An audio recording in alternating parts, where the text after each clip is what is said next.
Hai, World Superbike udah masuk ronde keempat nih dan berlangsung di Cremona. Bayangin ya, jika pembalap yang mengira dirinya akan kesulitan justru tampil paling dominan sepanjang akhir pekan di Cremona. Dan Cremona bikin Toprak benar-benar kewalahan. Kenapa ya? Kita kulik di sini yuk. Toprak yang udah berusaha keras tapi belum bisa menghentikan lajunya Nicolo Bulega. Padahal sebelum balapan, Bulega tuh bilang bahwa dia secara jujur mengakui sirkuit Cremona itu nggak cocok banget sama gaya balapnya dia. Karena banyak tikungan lambat yang membuatnya sedikit kesulitan. Tapi ternyata dia malah menang di 3 balapan dengan cara yang benar-benar meyakinkan. Jadi Bulega berusaha meyakinkan dirinya sendiri ketika Toprak mulai menyalipnya.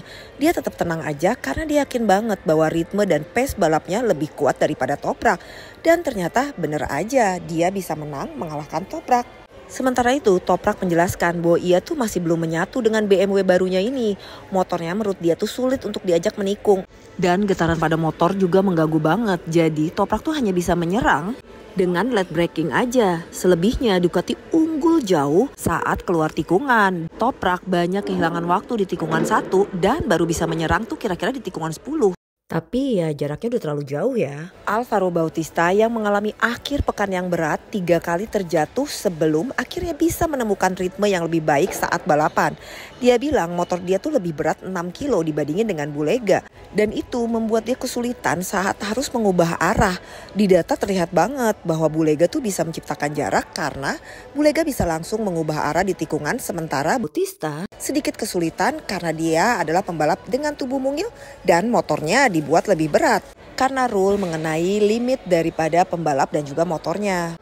Honda juga bersuka cita banget nih ngelihat Xavi Vierge dan juga Iker Lecuona tampil sangat baik, terutama di race 2. Honda mampu bersaing ketat dengan Ducati yang dikendarai oleh Sam Loes dan itu membuat Honda memiliki harapan baru untuk race kedepannya.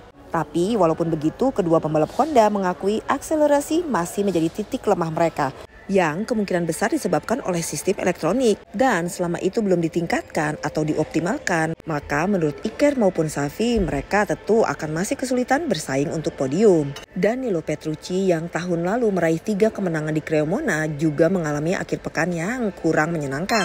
Perubahan pada ban Pirelli membuatnya kehilangan keunggulan.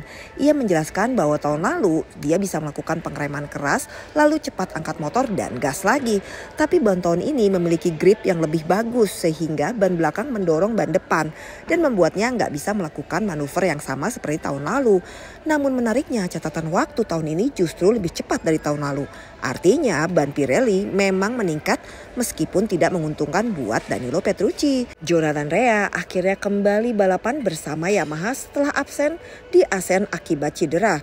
Tapi hasilnya belum memuaskan. Ia masih dalam proses adaptasi dengan motor dan juga belum menemukan kecepatan yang optimal. Mungkin dikarenakan cedera pada kakinya yang baru aja pulih. Nah setelah seri keempat ini banyak yang bertanya-tanya nih, kira-kira siapa yang bisa ngalahin Bulega nih?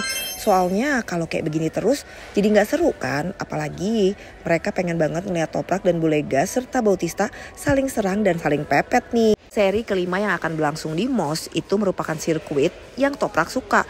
Mudah-mudahan ada persaingan ketat ya antara mereka bertiga ding. Terima kasih sudah mendengarkan.